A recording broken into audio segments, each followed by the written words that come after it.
Olá, seja muito bem-vindo, muito bem-vinda. Nós estamos nas redes sociais da Rede TV para mais uma entrevista com um pré-candidato à presidência da República. A gente vem nessa série, eu sou o Mauro Tagliaferri, o André Lucena está aqui comigo, vai nos ajudar com a sua participação, as suas perguntas, seus comentários. Hoje o nosso entrevistado é o economista Paulo Rabelo de Castro, que é pré-candidato pelo PSC, o Partido Social Cristão.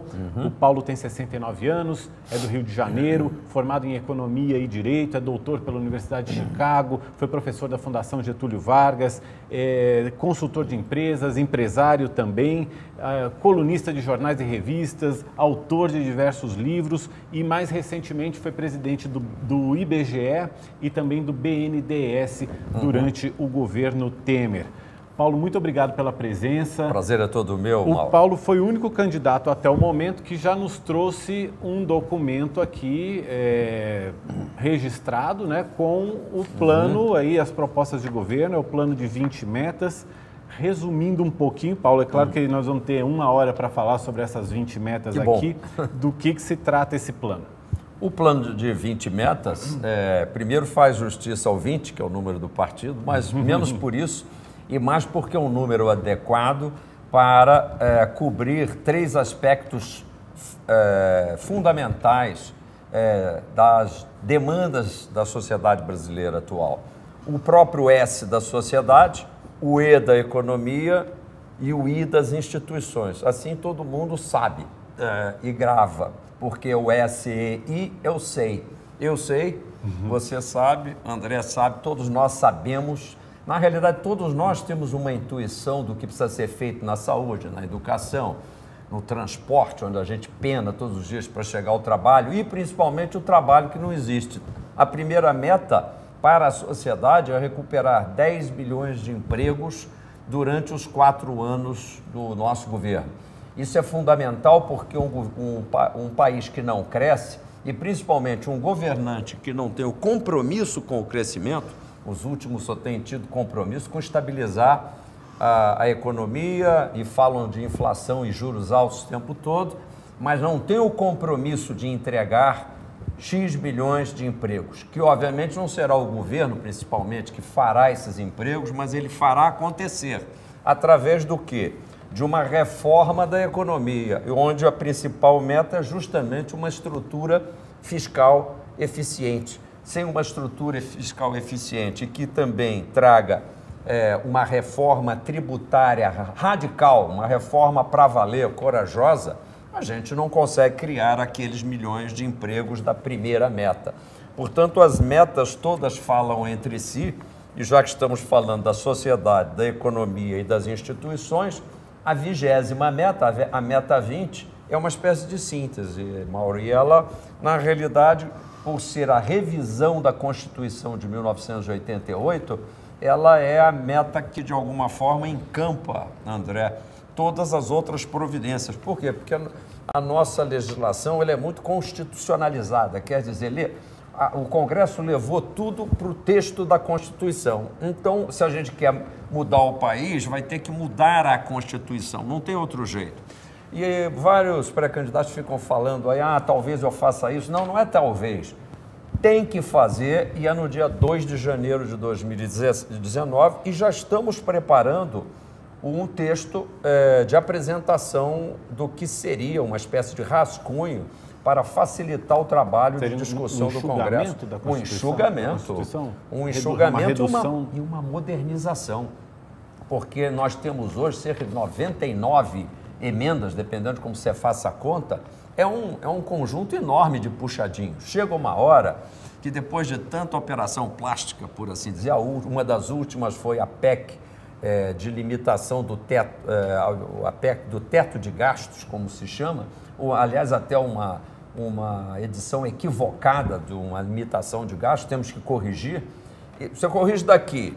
Como é que faz a reforma tributária, por exemplo, sem mexer na Constituição, já que todos os tributos estão ali enunciados constitucionalmente? Se eu quero acabar com 7 tributos, a nossa visão é radical simplificar. Nós precisamos mexer na Constituição. Seria uma revisão da Constituição, ou seja, não é uma nova Constituinte. Aquela parte dos direitos que são garantidos, como cláusula pétrea, que não podem ser mudados de jeito nenhum, as garantias individuais. Por exemplo, nessa revisão não daria para incluir pena de morte.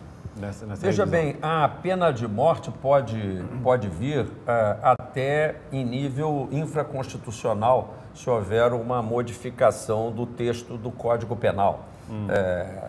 A não ser que haja, você vê, como a condição é muito prolixa, nesse momento eu estou em dúvida, apesar de estudar bastante a Constituição, se existe alguma vedação. Eu acho que existe. Eu acho que no caso é cláusula que não pode ser alterada, a não ser por uma nova Constituição. Pode ser que não, pode ser que não.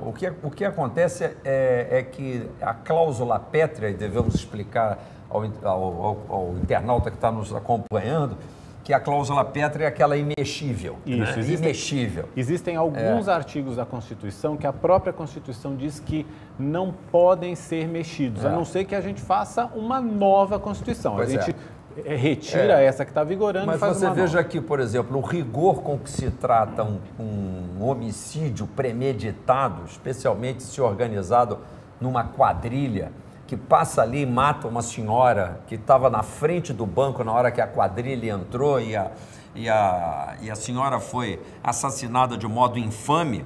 Na opinião desse pré-candidato, o crime tem que ser punido com a prisão perpétua e, inclusive, a família da vítima tem que obter compensação através do trabalho no cárcere desses criminosos. Nós não podemos dar mole mais para a bandidagem. Bandido não só é na cadeia, mas com o crime, com o rigor necessário. E esse rigor não é para os pequenos delitos, o delito cometido às vezes pelo adolescente. Nós temos que, como em casa, nós temos que modular, ao mesmo tempo com o amor, mas com a severidade. Não tem que ter amor diante de um homicídio, especialmente quando doloso, como diz o termo técnico. Então, portanto, não acho que seja cláusula pétrea, esse caso. O que é cláusula pétrea? Somos uma república, não somos uma monarquia. Nós já tivemos um plebiscito referente a isso. Isso, então, é pétrea. Nós somos um Estado democrático de direito. E isto é uma cláusula pétrea. Então, as cláusulas pétreas dizem mais respeito à organização do Estado. Mas eu só queria dizer sim para você, para dizer que não se trata de uma nova constituinte, não. Ela é uma espécie, chamemos em homenagem ao doutor Ulisses, que era o senhor constituinte, e ele pensava isso num grande emendão. Só que o emendão dos anos 90, que ele imaginava, porque ele sabia que a bola da Constituição de 1988 teve que rolar, mas rolou meio quadrada, meio cheio de concessões para um lado e para o outro, de um país que mal começava sobre o seu processo de redemocratização. Agora não tem mais discussão. O nosso Estado é um Estado democrático de direito, não vai haver quartelada alguma. O presidente da República tem que governar apresentando plano e mostrando serviço, e a Constituição tem que ser revista por um grupo de especialistas que vai fazer a repaginação. Portanto, o arcabouço constitucional é a Constituição de 1988, uma boa Constituição, só que ela precisa ser o quê? Desidratada, tem muito lero-lero, vamos dizer, muita repetição e muitos aspectos de legislação que são importantes, mas não no texto constitucional. E a gente vê, Paulo, até eu queria te perguntar também sobre isso, a gente vê hoje, na própria interpretação da Constituição, muita dúvida. A gente vê o Supremo, por exemplo, absolutamente dividido, muitas das votações do Supremo Tribunal Federal, que é o órgão da justiça que interpreta a Constituição, votações que terminam 6-5. Acaba abrindo-se margem quando há excesso de palavras numa orientação para interpretação dúbia que ao mesmo tempo libera e condena.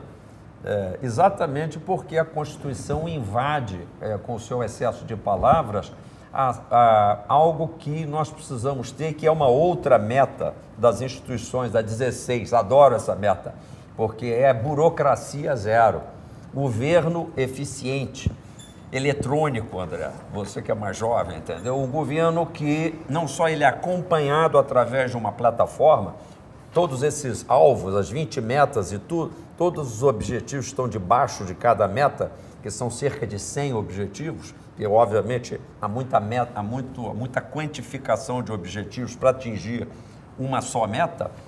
Nós temos que dar ao público, ao povo, o direito de saber se o Paulo Rabelo está de fato executando, ou ele é apenas mais uma cara dessa simpática que ficou maquiado, que se apresentou com um sorriso nos lábios, que prometeu mais saúde, mais emprego, mais educação, mas não pensou em como entregar o produto. Então é preciso acompanhar essa execução, Paulo, em 4 anos de mandato e não em 8. Onde as pessoas as pessoas encontram essas 20 metas para elas lerem? Então, boa pergunta. No www.paulorabelo.com.br Rabelo com 2 L's, né? O pessoal está lendo na tela. www.paulorabelo.com.br.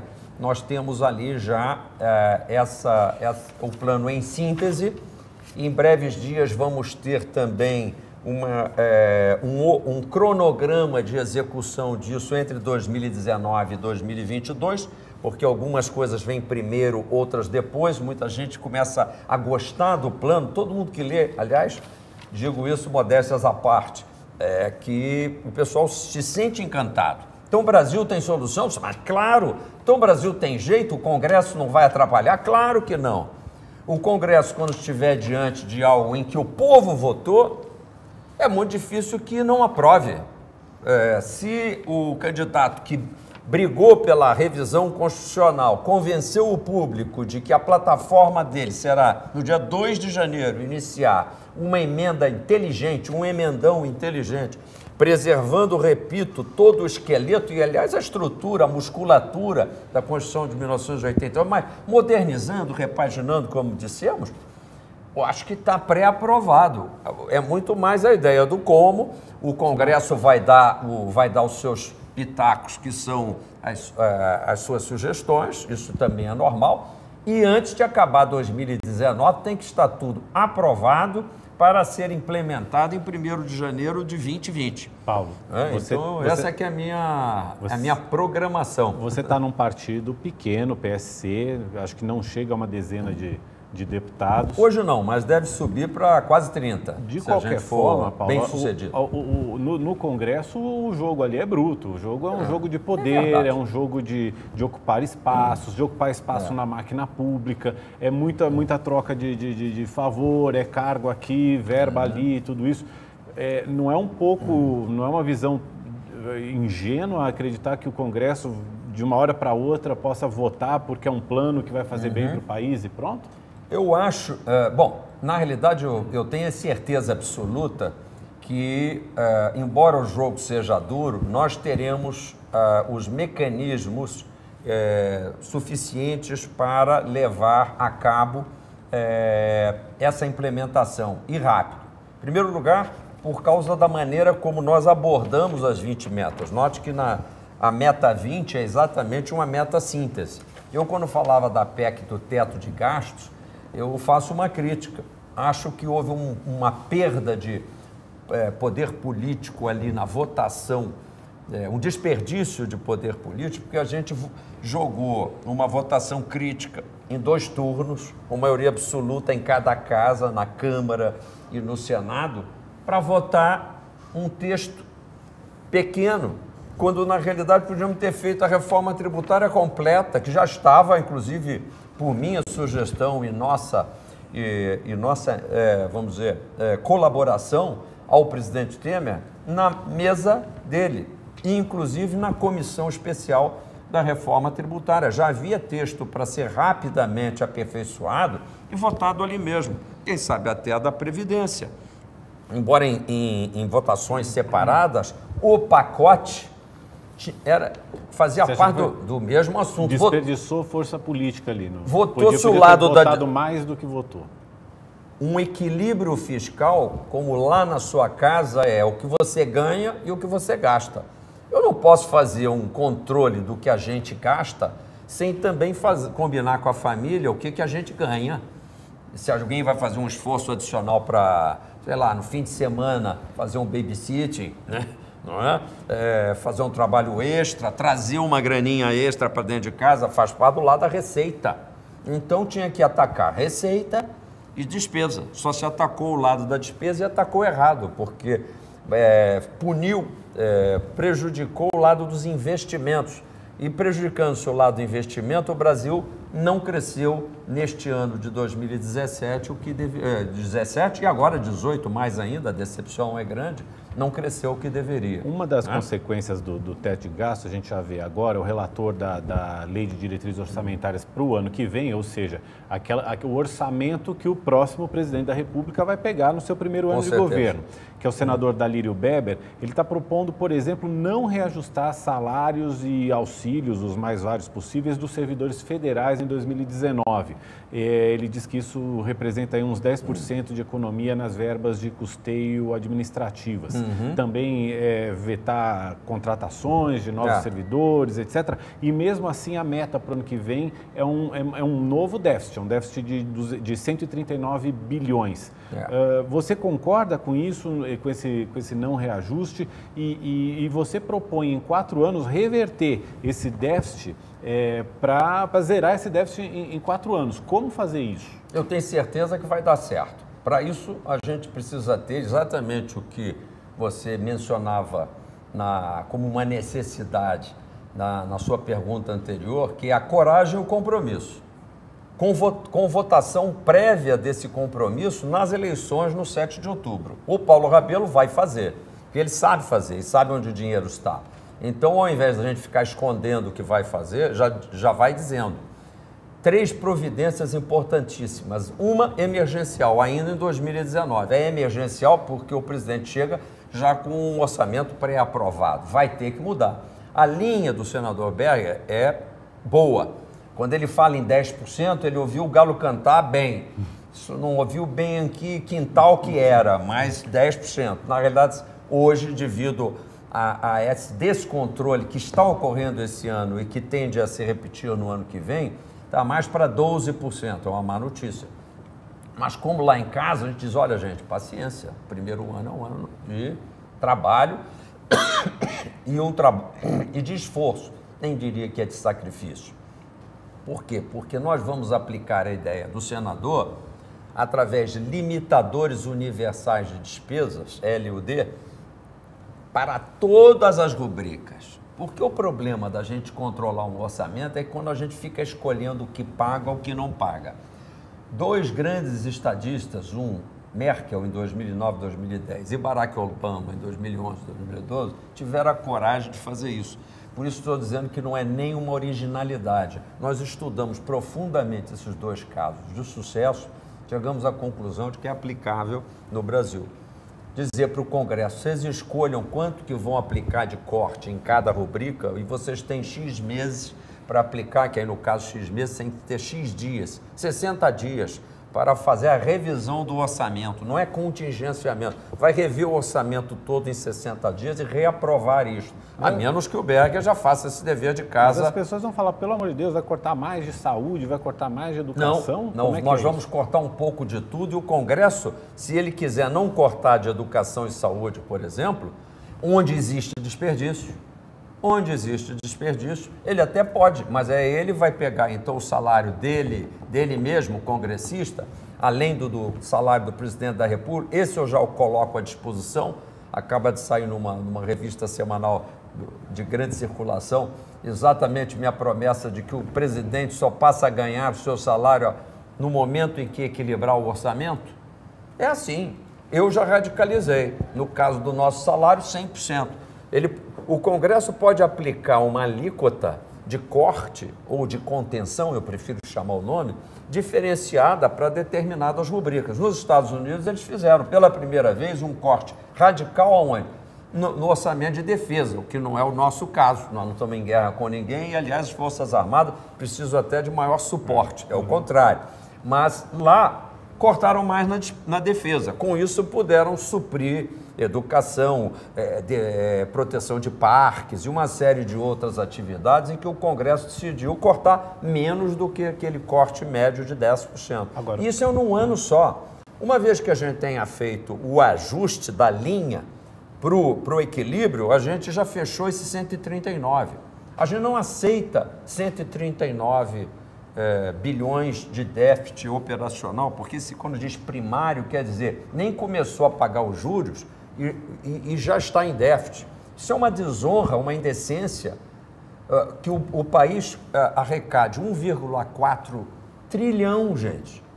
1,4 trilhão, se eu chamar vocês dois para a gente, nós três íamos programar, gastar em 12 meses, a gente quando chegar em 700 bilhões, a gente não tem mais ideia de onde gastar, concordam comigo? Verdade. Vamos fazer mais uma ponte? Vamos fazer... Por quê? Porque no nosso mundo ideal, num segundo mundo, é muito bilhão, e se a gente começasse do zero o Brasil, não precisava estar gastando tanto. Aí vem a segunda medida, que não é emergencial, chama-se o orçamento base zero, ou seja, a recomposição estrutural do gasto. Perguntar a cada área do governo onde se gasta, por que gasta e para provar se cada real retorna na educação, na saúde, na universidade. Mas para isso teria que mexer na Constituição, nos gastos obrigatórios? Para isso é que essa medida ela é mais para 2020 do que para 2019. Muita coisa... É importante só a gente lembrar para o pessoal. Exatamente. Que a Constituição ela determina uma fatia do orçamento, ela já está lá determinada, uma porcentagem do orçamento tem que ser destinada para a educação, uma outra porcentagem para a saúde, e isso vai engessando o orçamento. A ideia começa boa e termina ruim. A verba que sobra, que pode ser remanejada, é uma porcentagem muito pequena do orçamento, então teria que mexer nisso também para fazer esse orçamento. É como a gente em casa dizer, não, nós temos que pelo menos 10% deve ser para a gente gastar em cultura. É válido. A família, no entanto, às vezes não está podendo gastar 10% de tudo que o pai ganha ou que a mãe ganha em cultura. Vai chegar uma hora que tem que ser 7%. O governante hoje no Brasil, você tem toda a razão, Mauro, ele está engessado. Então precisa desengessar. E isso é o orçamento base zero. Ele começa em 2019, mas como eu disse, o ataque emergencial é o que vai fechar esse 139 de buraco. E depois a gente começa a pagar as contas de juros, que são cerca de 400 bilhões, talvez um pouco menos. Como é que a gente fecha? Eu tenho certeza, na realidade, mais uma vez, não é questão de achar. A gente diz, às vezes, achar por uma questão de prudência técnica, mas todos os nossos estudos indicam que a gente pode chegar em 2 anos de exercício, não em 2020, entre 2020 e 2022, ir melhorando a composição estrutural desse gasto. Alongar a dívida? Não estou falando de dívida, só do gasto. Rever o gasto. Gasto na educação. Como é que a gente pode gastar bem? Vai até gastar mais em alguns campos. Gastar no IBGE. Pode ser até que eu até gaste mais no IBGE. Aliás, vou ter que gastar no caso, porque tem o censo demográfico de 2020. E muitas coisas a gente vai gastar não menos, mais. Só que o presidente vai querer saber qual é a produtividade, a rentabilidade de cada real. Porque é muito chique você dizer, o SUS gasta X bilhões. Cadê o dinheiro? Para onde que foi o dinheiro? Me diga qual foi o procedimento. Aquele indivíduo que recebeu aquele salário, ele estava lá trabalhando? Aquele medicamento foi usado pelo paciente? E a gente vai começando a depurar esse gasto. Acho que a economia será de 20%. Paulo, a gente está falando bastante aqui, eu e você. Vamos dar voz também para o nosso internauta, o pessoal que está participando. Vamos ver quais são os comentários e as perguntas que estão chegando. Vamos nessa, Mauro. Paulo, já que você falou sobre SUS, eu separei uma aqui. Marcelo Risotti está conosco, a Roseli da Silva, o Ian César, o Adivaldo Filho, Edil Oliveira, o Jonas pergunta, a Cida Leal, na verdade, ela pergunta como vai ficar a aposentadoria, e é a mesma pergunta da Kelly Ramos, se você vai rever a aposentadoria dos idosos, e ela já aproveita e pergunta como você pensa em olhar para os necessitados que fazem uso do SUS. Muito bem, belas perguntas, porque na realidade o eixo central que diferencia o programa do Paulo Rabelo é não deixar ninguém para trás. É o nosso lema. Nós não podemos deixar ninguém para trás. Então já fica todo mundo sabendo que quando a gente fala em contenção de gasto, é exatamente para ter recursos para concentrar mas os gastos naqueles que de fato precisam do amparo do governo. O governo não é para amparar quem não precisa. E frequentemente temos tido na nossa sociedade um governo de pernas para o ar. São tantos os privilégios, os subsídios, as subvenções, difíceis de cortar porque todos argumentam que ninguém pode abrir mão disso. Mas na nossa gestão vão.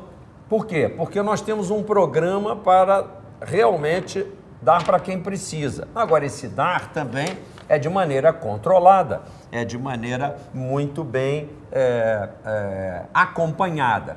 Vamos falar da Previdência?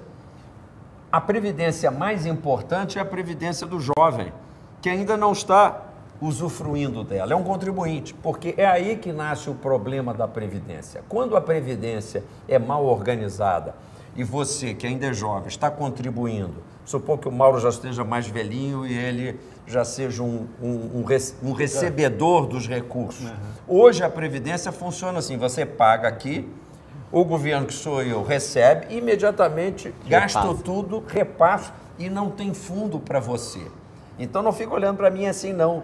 No futuro, se não aparecer um jovenzinho, e a gente sabe que a demografia, ou seja, é contra esse conceito, tem cada vez menos jovem e vão ter cada vez mais Mauros velhinhos, você é capaz de ficar na mão. Então o desenho da futura Previdência é que vai me garantir que eu pague para o Mauro e para essa senhora que me pergunta hoje sobre a Previdência do idoso. O idoso depende de que você, André, esteja disposto a contribuir para a sua Previdência lá no futuro. E eu tomo emprestado esse dinheiro, então já mudou o conceito. Eu não só tomo de você, eu emito uma dívida em seu favor. Então eu já crio um processo de prestação de contas. Além do mais, eu pego isso aqui, que é meu celular, suponha que isso aqui seja Petrobras, e digo, André, para que você fique mais seguro de que no futuro você vai ter o seu recurso, toma aqui esse celular, toma aqui a Petrobras, a Eletrobras. Não significa que ele não vá vender um pedaço, mas você mesmo pode comprar, ou algum outro pode comprar, e quando alguém vender isto aqui, os recursos todos advindos de uma excelente venda vão ficar na sua Previdência. A partir deste momento, eu crio um fluxo generoso, o Mauro já não está mais preocupado. E não se trata mais de só cortar, porque eu tenho uma Previdência o quê? Financeiramente equilibrada. É isso que faltou na reforma da Previdência. Só falaram que a Previdência ia quebrar. Não montaram um esquema para, de fato, dar fundos para a Previdência. Idade mínima, você é a favor? Idade mínima, na Previdência antiga, o que vai acontecer? Basicamente, para que vocês entendam, vão conviver a Previdência com as regras antigas, que precisam ser honradas para todos que estão aposentados ou são pensionistas. Por quê? Porque tudo que já foi combinado não é caro. Então, não se preocupem em que vai haver cortes, não vai haver prejuízo, assim por diante. O problema principal é que a gente tem uma Previdência nova, onde o seu pecúlio é uma poupança sua. Você já está vendo isso, coisa que quem está aposentado nunca viu, quanto que realmente contribuiu. Com isso, muitas injustiças vão ser remediadas, porque você que está contribuindo rigorosamente vai ser passado por um sujeito que, principalmente se está no setor público, se olha, mas eu ganho 30 e tantos mil e tem uma regra que diz que eu tenho que ganhar isso e eu estou saindo aposentado aos 53 anos de idade. E eu vou para body shop para ficar bem saudável, de forma que eu não vou morrer antes dos 97. Esse sujeito é um prejuízo certo que você vai pagar. Então, o que vai acontecer? Na nova Previdência, não precisa ter idade mínima. Você se aposenta com o seu pecúlio. O que a gente vai orientar que, olha, antes, como todo mundo vai ficar, em princípio, muito sadio, antes dos 60, 65 anos, não é uma idade boa para você levantar o seu pecúlio, porque ele vai estar prejudicado porque não acumulou tanto quanto poderia para a sua terceira idade. Você estaria aplicando algumas regras da Previdência privada para a Previdência Pública. Com certeza, com certeza. Com uma vantagem. Como a gente está lidando com muita gente, fica tudo mais barato. As maneiras de assegurar que, por exemplo, quem morre antes da hora tem um acidente, tem uma doença, lamentavelmente, ou fica inabilitado, teve um problema qualquer, não pode mais exercer a sua profissão, entra um mecanismo de seguro, que se chama a mutualidade, que apoia aquele brasileiro, aquela brasileira. Isso é que é a beleza do processo previdenciário, que aqui está morto. Porque a Previdência, repito, é uma esculhambação hoje. As pessoas tentam, inclusive, que têm direito de se aposentar e muitas vezes são contestadas pelo INSS. Por quê? Porque o INSS hoje, ele só olha o seu déficit, ele não olha o futuro. A nossa proposta é, vamos redesenhar, nota bem que todas as 20 metas aqui, para educação, para saúde, para previdência, significam redesenhar, refazer. Óbvio que não é acabar com o antigo. Na universidade, vamos redesenhar, vamos aprimorar. Ensino fundamental, vamos fazer um ensino integral. Vamos fazer o web educação. O que é web educação? Banda larga, que hoje a gente vai só para a Copa do Mundo para ter possibilidade de acompanhar. Não, em qualquer pequena unidade escolar, nós temos que chegar com os melhores professores do Brasil, aplicando as aulas naquelas matérias fundamentais, e o mestre local, o professor local, vai acompanhar também, vai se beneficiar daquela aula. E, portanto, nós vamos começar aqui a nivelar a oportunidade que o jovem mais necessitado tem. É a linha das perguntas que estão todas aí. Como é que eu faço com aqueles que mais precisam? Às vezes o que mais precisa é jovenzinho, começa na creche, que tem que ser universalizada, é um direito de todos. E agora eu vou tratar também de um outro assunto na meta 6, na meta da família, 500 centros de educação para o trabalho. Nós queremos atingir 1 milhão de jovens em 2022 que são abrigados nesses centros, que são ao mesmo tempo de educação e de trabalho. Seria ensino técnico? É diferenciado, porque não é o ensino técnico também convencional, ele abriga qualquer jovem em qualquer fase em que ele esteja, vamos supor até que no extremo ele seja até um analfabeto funcional. Chegou e foi até os 10 anos na escola, pouco aprendeu, não aprendeu nada. Eu não posso dizer que ele está inabilitado. Então tem que desenhar um ensino prático que em 2 anos coloque esse jovem nivelado para o segundo emprego. Por que segundo emprego? Porque o primeiro emprego já é no SET, já é no Centro de Educação para o Trabalho. Então ele já sai com a carteira assinada, ele já leva uma remuneração para casa. E eu vou disputar com a bandidagem esse jovem que hoje é aliciado, ele é capturado, ele é seduzido pelo bandido, e ele é que está fazendo parte dessa estatística lamentável, dessa estatística macabra do jovem que morre, e são o último Atlas da Violência aponta 33 mil jovens pobres, de cor negra ou parda, que são nem estudam, nem trabalham, que foram aliciados, eventualmente contribuíram para a estatística da violência porque mataram alguém antes de serem mortos e entrarem na estatística macabra eles mesmos.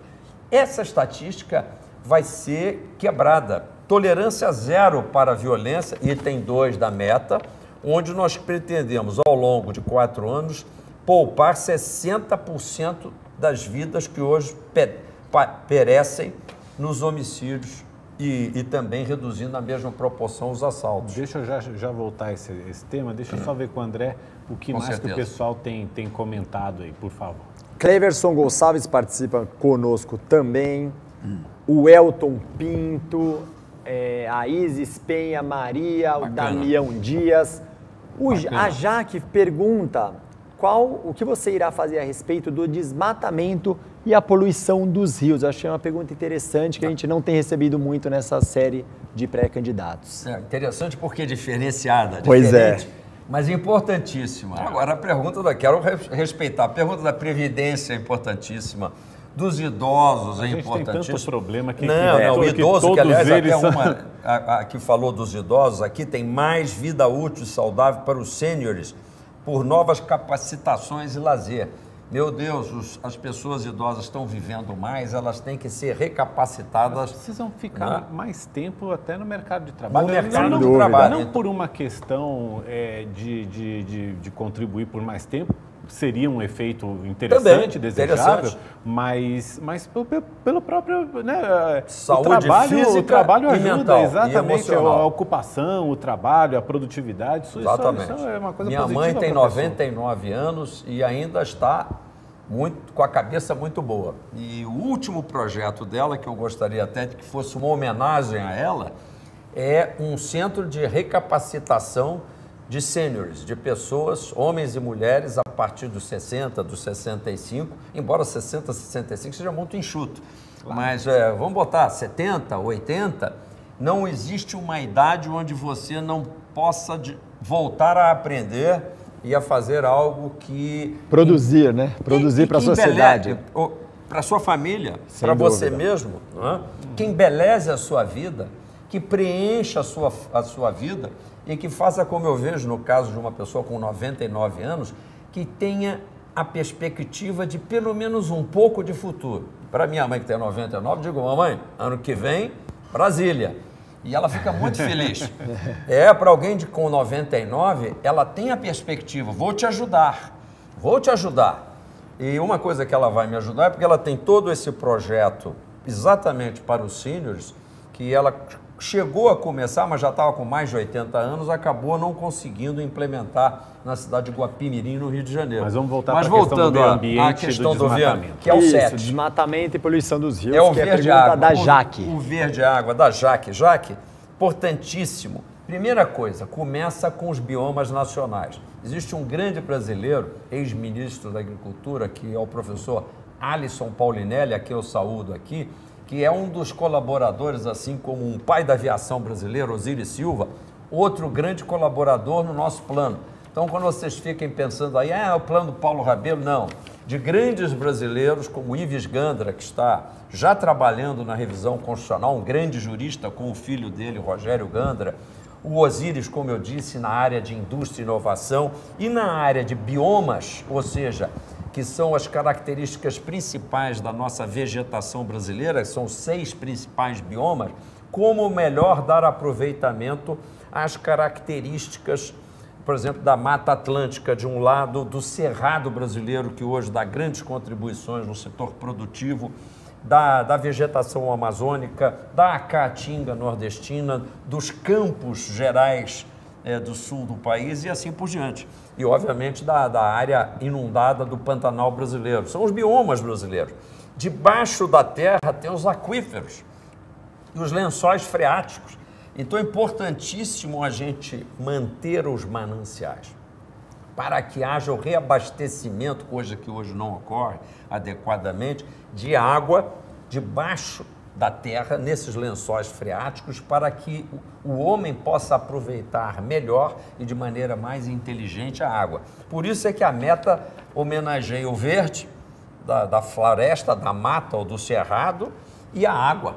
A água é fundamental e ela é o grande produto brasileiro, mas ela tem que ser usada com muito critério e inteligência. Aliás, se o senhor pretende se mudar para Brasília no ano que vem, se prepare para um racionamento de água que está tendo lá. Pois é, porque na realidade os mananciais ali do suprimento do grande lago de Brasília não teve uma adequada preservação, entre outros aspectos, ou seja, aquela recarga, chama-se recarga, dos mananciais não ocorreu. Lição do professor Alisson Paulinelli. Temos que analisar onde estão as recargas de cada bacia hidrográfica e começar pela proteção desses locais de recarga. Ou seja, tudo tem uma aplicação inteligente. Mas, além de tudo, eu tenho também uma proposta que eu me encanto por ela, porque já tenho feito muito assim, em pequenos sítios, porque sou, antes de mais nada, um jardineiro e uma pessoa fascinada pelas árvores, principalmente as árvores do Brasil, mas não sou xenófobo. Também tem as espécies coníferas, espécies que não são nativas, mas que são adaptáveis ao Brasil. E planto muito. Acho que a gente devia fazer, pelo menos em 3.500 municípios, eu acho que dá para fazer, dos 5.570, O plantio, isso significará o uso de dezenas de milhares de plantadores, e às vezes é gente que está precisando de uma ocupação, e aí a gente já vai combatendo o desemprego na recomposição de encostas. A nossa floresta da Tijuca, no entorno do Rio de Janeiro, é produto dessa visão que o imperador teve depois da devastação, que ali ocorreu no plantio do café. Depois houve uma recomposição, e a gente precisa fazer, Mauro, uma recomposição integral. Essa área da gestão produtiva dos cursos d'água, e aí quando a gente vai à Amazônia e começa a analisar como usar adequadamente todo o manancial que existe de riquezas ali na Amazônia, nós vamos precisar de gente especializada nesse assunto. Usar sem corromper, não? É o lema. Eu queria voltar para a questão do emprego, é o item número 1 no seu plano de metas, que é emprego para todos, mais de 10 milhões de empregos em 4 anos. Isso. Como chegar a esse número? Hoje nós temos aí pelo IBGE 13 milhões, cerca de 13 milhões de desempregados. Como é que vai ser tirar quase todo esse pessoal do desemprego em 4 anos? Perfeito. E você acrescente, existem também os hoje desencorajados, ou desalentados, como se chama, são aqueles que não compõem a estatística do desempregado porque eles simplesmente... Desistiram de procurar... não estou procurando emprego. Se você não está procurando emprego, não está desempregado. O IBGE trata assim, tecnicamente, isso é um tratamento técnico estatístico universal, mas o fato é que tem mais um exército de outros 13 milhões de pessoas que não estão procurando emprego, entre esses, muitos jovens. Então, como eu disse, dos 10 milhões...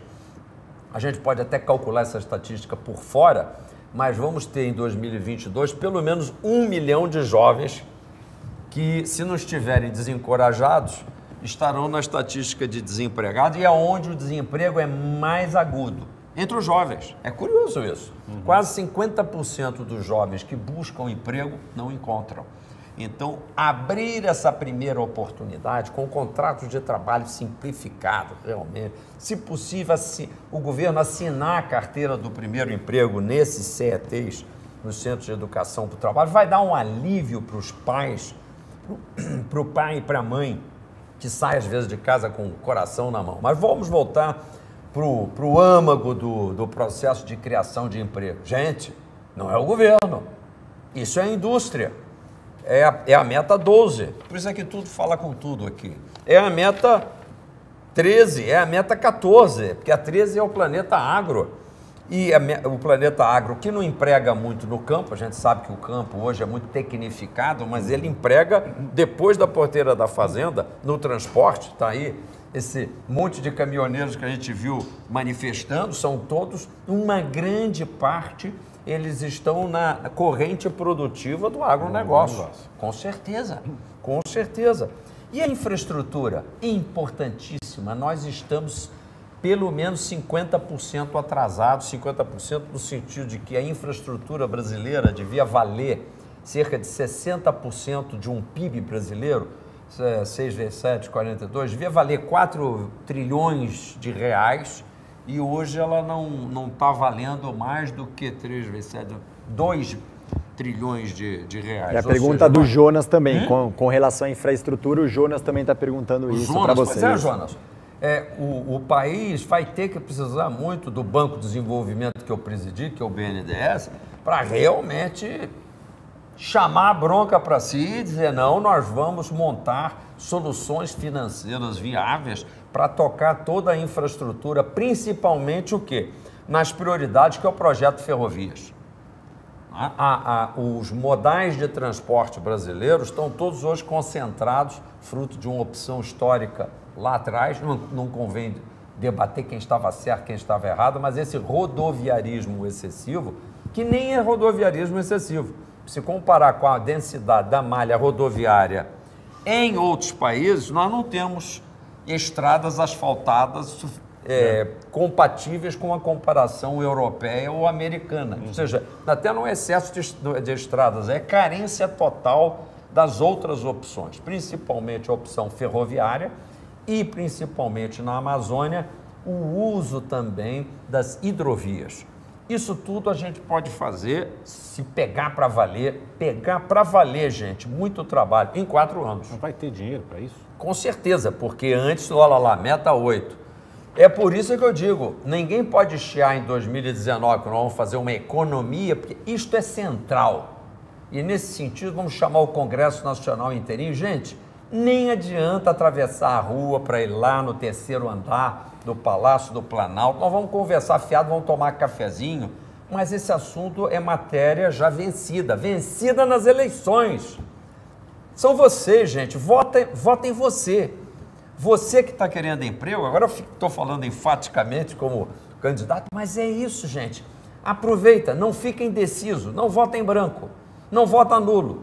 Acredite, alguém sabe, eu sei onde está o dinheiro.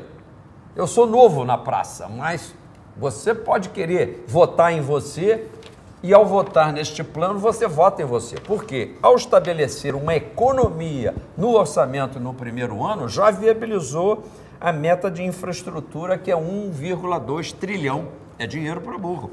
Mas ele aparece na medida em que, assim, eu deixei a terceira, aí voltando, limites emergenciais, primeira medida, limites estruturais, ou seja, aquela revisão geral de como é que a gente faz as coisas de modo mais eficiente, mais 200 e tantos bilhões aí de déficit, essa altura já está pagando juro, dívida já está caindo, olha só que beleza. Investimentos do exterior já estão chegando. O pessoal do exterior está louco para vir para cá, mas desconfia que o Brasil vai à garra, porque vai aparecer alguém aí que não está preparado, aí fica todo mundo retraído. Na hora que ver que nós estamos à frente, que temos determinação, compromisso, coragem, vai sobrar dinheiro para infraestrutura, juro para você. Paulo, você está colocando E aí, não posso escapar a terceira meta. Diga. A meta financeira. Vamos encarar isso também, gente? Sistema bancário hoje tem uma boa vida enquanto o Brasil paga a conta. Nós pagamos juros demais. Esses 400 bilhões, se a gente organizar o orçamento, pode cair para 200 bilhões. Nenhum país do mundo, anotem aí, peçam a qualquer especialista ou façam um Google sobre juro alto ou qualquer coisa, vão ter informações sobre quem paga o juro mais alto do mundo sem ter a dívida relativamente ao seu PIB mais alta do mundo. O Brasil. Somos bobos, somos tolos. E isso vai no bolso de cada um da maneira mais sutil possível, maliciosa, porque entra através dos tributos, entra através, às vezes, da inflação, entra através do desemprego, percebe? Nós estamos jogando dinheiro fora no Brasil. Por isso é que quando o pessoal diz, não, mas vai enfrentar um problema desse, eu sei. Eu sei onde está o dinheiro. O Brasil é um país rico, gente. Você falou em tirar alguns incentivos fiscais que são dados, algumas desonerações. Mas, de qualquer forma, num primeiro momento, para equilibrar orçamento, para conseguir fazer obras de estrutura, a gente vai ter que pagar mais imposto? Não. Compromissos firmado aqui. O Brasil já paga tributos demais. Pelo contrário, está aqui, eliminar 7 grandes tributos. PIS, COFINS. Agora, ao eliminar o tributo, significa que a gente vai eliminar o objeto da arrecadação, tem que tudo isso para um único tributo do consumo. Milagre não conseguimos fazer, mas há já um ganho extraordinário aí, que é a economia que o empresário terá. Você imagina você ter 7 livros falando de IPI, COFINS, imagina que se você tivesse, vamos dizer assim, 7 professores para uma única matéria, português. Normalmente tem um professor por matéria. Não, você agora, André, vai responder a 7 pessoas diferentes pela mesma matéria. Aí ia ficar doido. Pois é isso que acontece na tributação. O empresário responde 7 vezes pelo faturamento dele, aplicando nisso. Por isso é que criaram o quê? O Simples. O Simples foi criado com este nome exatamente porque o resto é super complicado. Olha que país doido, gente. Tá maluco? Acabar com esse manicômio, isso é maluquice. Se cercar, vai chamar de hospício. Você inventar um negócio que, aliás, que vai ser mantido, veja só, porque o Simples é que é o normal. Um único pagamento, aliás, porque, além do mais, ao simplificar, também reduziram a alíquota. Aí criou uma desoneração que nós vamos reestudar e provavelmente, para a faixa do micro e pequeno empresário, manter. Gente, nós precisamos tirar o Estado das costas do empreendedor brasileiro para que ele possa criar esses empregos, esses 10 milhões de empregos. É ele que vai criar esses 10 milhões de empregos. Portanto, não acredito que é através de aumento de tributos. Agora, vamos analisar se hoje as faixas mais elevadas de renda pagam relativamente pouco tributo. Eu não gosto de assustar o pessoal mais rico, porque eu acredito na riqueza a ponto de dizer, está faltando mais gente rica, e mais gente na classe média, e mais gente melhorando. Mas, se for preciso, a gente vai fazer uma reanálise, porque, de fato, esse 1% mais rico da população, hoje comanda praticamente 1/4 de toda a renda brasileira.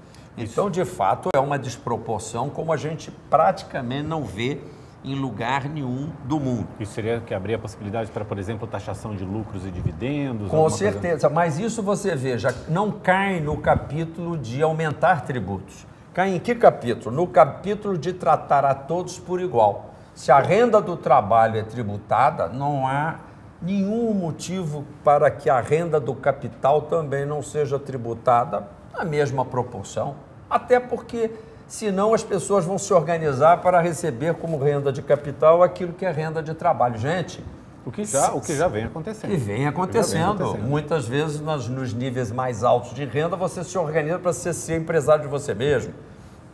Nada contra, é legal, mas já mostra que há uma distorção ali. Em suma, gente, simplificar a vida do brasileiro. Vou repetir, trata-se de um país rico, extremamente sacrificado por uma ineficiência de gestão absoluta, durante décadas a fio. Ninguém apresenta plano de coisa nenhuma, agora tem finalmente um plano que provavelmente vai ser também apreciado e, quem sabe, até copiado por outros pré-candidatos. Façam isso. Eu já, muitos anos, vinha fazendo planos para outros candidatos, só não terceirizo mais. Agora a bronca é comigo.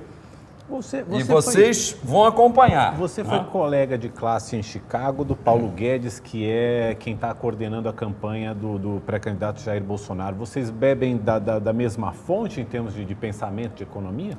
Há muito tempo não tenho bebido nada com o Paulo Guedes. eu, na realidade, tomava uma cervejinha com ele lá no bar da faculdade, de vez em quando, depois do futebol, porque ele jogava futebol bastante bem. E também sabe economia bastante bem. E ele é melhor no futebol ou na economia? Não, ele é melhor na economia. Só que, na realidade, ele não é um indivíduo que será votado. Então, atenção, nós aqui estamos nos apresentando para governar o Brasil. Porque ele quer vender o candidato dele como um candidato liberal, para agradar o mercado, para não assustar. Vamos falar do pré-candidato Paulo Rabelo? Porque o candidato Paulo Rabelo é bem mais diversificado do que qualquer outro candidato, me desculpe. Então, eu acho que, nesse ponto, se o público, se o povo, hoje indeciso, pesquisando, ele quiser um produto enriquecido, como a gente às vezes coloca lá, né? Uma massa, mas com vitaminas. A vitamina é o plano de 20 metas. 20 vitaminas. E vocês vão ver do que o povo é capaz, não que o governo. O governo, ele é um maestro. Ele vai coordenar a música. A música, quem vai tocar somos todos nós, 208 milhões de brasileiros e brasileiras. Eu confio demais nesse país. A gente está nos últimos minutos aqui da nossa conversa. Vamos aproveitar para mais algumas perguntas que chegaram pela porque internet. Tem muita gente brigando comigo aqui, falando que eu não leio, mas são muitas perguntas, não dá para a gente ler. O Marcelo Risotti, por exemplo. À sua disposição. Eu gostaria de tê-las para poder, inclusive, também respondê-las. Perfeito. Elas ficam... o Marcelo Risotti, inclusive, está aqui no Facebook. A gente também está sendo transmitido ao vivo no YouTube. Todas ficarão lá nas nossas plataformas, nas nossas redes sociais, para vocês poderem olhar, né? Duas perguntas, bom, uma que chega muito aqui para todos os pré-candidatos, do Alon Vivieri e do Gustavo Andrade. O que você irá fazer para acabar com a corrupção? E eu já aproveito e coloco também a da Maria, sua opinião sobre a intervenção militar.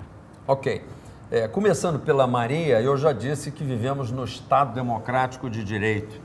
Recentemente visitei o comandante do Exército Brasileiro, que é um grande general, aliás, o Eduardo Vilas Boas, um grande brasileiro antes de ser militar, uma pessoa, um filósofo, uma pessoa do bem. E o Exército Brasileiro é também do bem. Digo isso porque sou um oficial da reserva do Exército Brasileiro. Então, não digo porque ouvi falar, digo porque sei o que são as Forças Armadas do Brasil. As Forças Armadas estão para proteger o território nacional e a Constituição Federal, e não para rasgar o livro. Portanto, esqueçamos essa alternativa. O que as Forças Armadas jamais permitirão é a baderna, e justamente a baderna começa se for interrompido o calendário eleitoral. Cabe a nós, brasileiros, repito, cabe a cada um de nós a responsabilidade de votar naquilo que melhor lhe parece ser o condutor ou a condutora deste nosso país. Portanto, não jogar isto nos ombros das Forças Armadas, que já tem 17 mil quilômetros de fronteira só ali ao longo dos vizinhos, e mais toda a costa brasileira, a Marinha Nacional e a Aeronáutica para cobrir, e vamos precisar de uma polícia especial de fronteiras. A gente não falou muito sobre a questão da segurança. Prioridade total para a segurança, prioridade para a família, no seu sentido mais tradicional, prioridade para a vida desde a sua concepção, prioridade para a inviolabilidade do ser humano. E, portanto, são metas importantíssimas para as quais as Forças Armadas vão dar o seu apoio. E corrupção, gente, corrupção começa às vezes com o exemplo do presidente da República, da presidente da República. Eu estou me apresentando para que a minha vida seja investigada e que a gente se confirme que a gente é uma pessoa correta e que nem passará pela cabeça roubar, desviar. Pelo contrário, eu estou botando até o meu salário à disposição para que a gente não roube o quê? Isso também, Marcelo, é uma corrupção importantíssima. Não é o desvio, não é o roubo, não é levar só para casa. Quando a gente não comparece ao trabalho e é um servidor público e não tem uma justificativa, quando a gente não dá o melhor de si, quando a gente é um professor, a gente está roubando do mesmo jeito. A corrupção tem 1000 formas. Portanto, reduzir o tamanho do Estado. No campo das estatais, colocar as estatais no fundo previdenciário e depois colocar essas estatais já devidamente valorizadas à disposição do mercado e da concorrência, porque a concorrência mata a corrupção. Alguém que está concorrendo não pode estar brincando de roubar. O roubo advém de uma situação protegida, uma situação de domínio confortável. Nós temos que tirar o governo e as atividades estatais das suas zonas de conforto. E, finalmente, papelada zero. Eu prometo que vamos assinar uma medida desburocratizante, reduzindo e eliminando papelada cada dia do primeiro ano de governo, sem faltar sábados, domingos ou feriados. E óbvio que se os governadores... É uma medida por dia, Depois a gente não promete, porque depois de 365 medidas, é possível que a gente já tenha uma vida muito mais simplificada. E isso também derruba o processo da corrupção. Repetindo, corrupção tem 1000 caras. Uma delas é criar dificuldade para depois vender facilidade. A desburocratização funciona nesse sentido. Você tem a corrupção no campo tributário. Quando você tem 7 tributos, gente, o empresário está sempre errado. Ele acaba sendo muitas vezes aliciado para dar um jeitinho, pagar um por fora. Por quê? Porque ele está sempre errado. Por quê? Porque as regras são exageradamente muitas. Tem sempre alguma coisa em que ele não fez certo, falhou. Tem que acabar com essa perseguição. A vida do brasileiro tem que ser mais simples. Eu estou aqui para fazer essa simplificação geral. E não é em 8 anos, repito. Bastam 4 anos de trabalho duro para a gente chegar em 2022 e olhar para trás e dizer: valeu a pena. Valeu a pena, gente. podemos realmente virar a página do bicentenário do Brasil, e não só no futebol, que eu espero que a gente chegue até o Hexa, exatamente porque temos... Ali também é um exemplo, com isso talvez conclua. Os 11 são os mesmos, mas houve uma passagem de bastão para um técnico. O técnico é que deu a cara ali do time. O técnico dá a cara do time. Não é ele que consegue fazer gol. Pode até a gente, por uma desdita qualquer, não conseguir lá o caneco. Aí já é detalhe, mas já não passamos vergonha. Então, portanto, temos que ter gestão e excelente gestão. Te agradeço meu muito agradecimento. Eu que agradeço a paciência. André, muito obrigado. Obrigado, Mário. Obrigado, Paulo. Super obrigado. Vamos juntos. E o nosso enorme agradecimento a você que assistiu, que acompanhou, que mandou seus comentários, suas perguntas. Eu repito, elas continuam disponíveis nas nossas mídias sociais, nas nossas redes sociais, para que os pré-candidatos que estiveram aqui consigam analisar, consigam responder. Hoje a gente entrevistou o Paulo Rabelo de Castro, que é pré-candidato à presidência da República pelo PSC, o Partido Social Cristão. Muito obrigado e até uma próxima. Tchau, tchau. Obrigado, boa tarde. Obrigado. Viu? Obrigado, então.